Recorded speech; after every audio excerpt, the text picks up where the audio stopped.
नमस्कार साथियों, हसदेव जंगल में अब तक हजारों पेड़ काटे जा चुके हैं और आने वाले समय में 2.5 लाख से ज्यादा पेड़ काटे जाने हैं, जिससे स्थानीय आदिवासियों की लाइफ अफेक्ट हो रही है और हाथियों के साथ साथ पूरी बायोडायवर्सिटी खतरे में पड़ जाएगी। लोग इस जंगल को रोकने के लिए प्रोटेस्ट कर रहे हैं, लेकिन पेड़ कटते ही जा रहे हैं। आइए जानते हैं इस वीडियो में पूरी कहानी हसदेव जंगल के बारे में।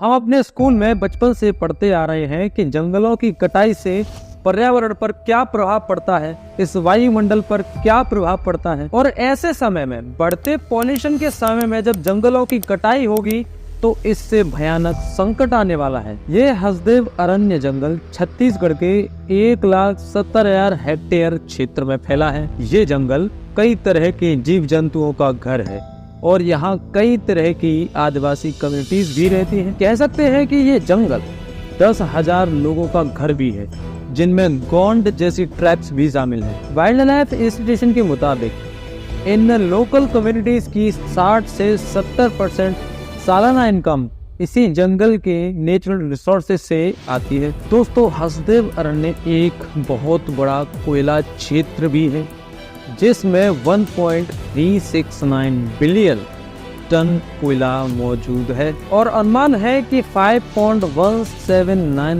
बिलियन टन कोयले का भंडार भी हो सकता है। 2010 में छत्तीसगढ़ सरकार ने इस जंगल का 1898 यानी 1898 हेक्टेयर क्षेत्र माइनिंग के लिए रिकमेंड किया और इसका परसा ईस्ट कांता बसन कोयले का क्षेत्र राजस्थान की बिजली उत्पादन के लिए दिया गया। जून 2011 में union ministry of environment, forest and climate change के संगठन ने इस फैसले के खिलाफ सिफारिश की, लेकिन उस समय के पर्यावरण मंत्री जयराम रमेश ने इस प्रस्ताव को मंजूरी दे दी। 13 अप्रैल 2013 को अडानी इंटरप्राइजेस ने अनाउंस किया कि उसकी सहायक कंपनी अडानी माइंस राजस्थान राज्य विद्युत उत्पादन निगम लिमिटेड के साथ मिलकर माइन डेवलपर और ऑपरेटर बन जाएगी, जिससे उसे माइन के 450 मिलियन टन कोयले के भंडार तक की पहुंच मिल जाए। और इस माइनिंग के काम को 2014 में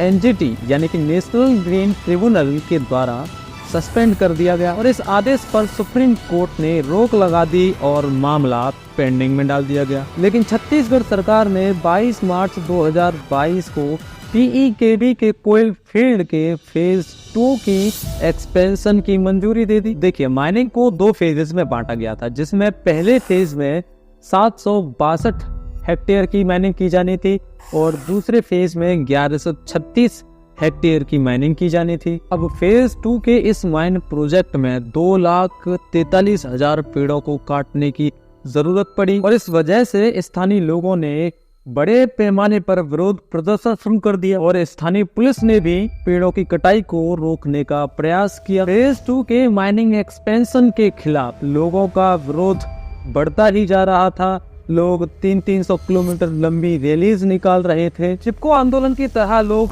पेड़ से लिपटकर पेड़ों को कटने से बचाने की कोशिश कर रहे थे। इस बढ़ते हुए व्यापक विरोध प्रदर्शन के बाद अगस्त 2022 पीईकेबी कोल फील्ड में माइनिंग पर रोक लगा दी। फिर देश में बढ़ती हुई कोयले की जरूरतों को लेकर 2023 में जब सरकार बदली तो उसने फिर से माइनिंग एक्सपेंशन को मंजूरी दे दी और पेड़ों की कटाई फिर से शुरू हो गई और इसको रोकने के लिए लोग दोबारा इस चीज का विरोध प्रदर्शन कर रहे हैं। सोशल मीडिया पर भी हर जगह हसदेव जंगल का मामला चल रहा है और इस पर छत्तीसगढ़ के सीएम विष्णुदेव साई का कहना है कि ये जो सब हो रहा है कांग्रेस सरकार की वजह से हो रहा है, हम तो बस इसे कंटिन्यू कर रहे हैं, इस पर रोक नहीं लगा सकते। और अब तो प्रोटेस्ट में ग्रामीणों के साथ साथ कांग्रेस भी इस प्रोटेस्ट में शामिल हो गई है। लेकिन साथियों, अभी हसदेव जंगल की कटाई नहीं रुक रही है। क्या आगे रुकेगी इसकी भी कोई खबर नहीं है। लेकिन दोस्तों, लीडर्स के लिए भी ये एक चुनौती का काम है। बढ़ती हुई जनसंख्या के लिए बिजली और बाकी रिसोर्सेज चाहिए, और बिजली उत्पादन के लिए कोयले की जरूरत पड़ेगी, और कोयले के लिए माइनिंग करनी होगी, और माइनिंग के लिए जंगलों की कटाई होगी। और अगर जंगल की कटाई हुई तो वन्य जीव बायोडायवर्सिटी खतरे में पड़ जाएगी, वहाँ के स्थानीय निवासियों पर समस्या आ जाएंगी। लेकिन दोस्तों, इस मुसीबत के समाधान के और भी हल हो सकते। सरकार को इस मुसीबत से निपटने के लिए कोई दूसरे तरीकों को सोचने पर काम करना चाहिए। सरकार को कोई ऐसा उपाय निकालना चाहिए जिससे सांप भी मर जाए और लाठी भी ना टूटे, मतलब कि जंगलों को काटा भी ना जाए और जनता की जरूरतें भी पूरी होती रहे। दोस्तों, ये वीडियो आपको थोड़ा सा भी हेल्पफुल लगा हो तो वीडियो को लाइक करके चैनल को सब्सक्राइब करिए, और वीडियो को यहाँ तक देखने के लिए आपका बहुत बहुत धन्यवाद।